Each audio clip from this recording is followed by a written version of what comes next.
Балжан, сен білесің бе, біздің тіл орталығына жаңада маман иелері келді ғой. Сымбат, маман иелері деген сөзің қате?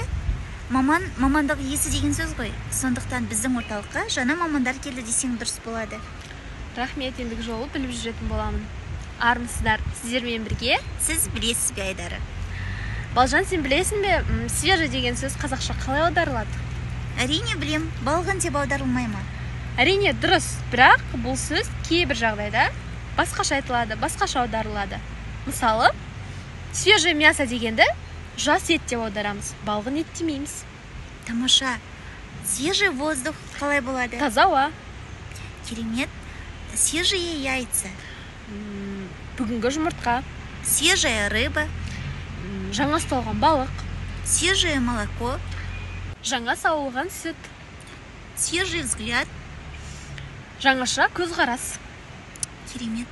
Ал свежие новости деген қалай болады сонда? Бүгінгі жаңалықтар болады. Керемет. Демек, әр нәрсеге қатысты свежий сөзі әртүрлі аударылады екен. Балғын деп біз жеміс-жидектерді айтсақ болады. Свежие овощи. Свежие фрукты десек, балғын жеміс-жидек немесе жаңа піскен көкөністер деп айтамыз. Тамаша. Назарларыңызға көп рахмет.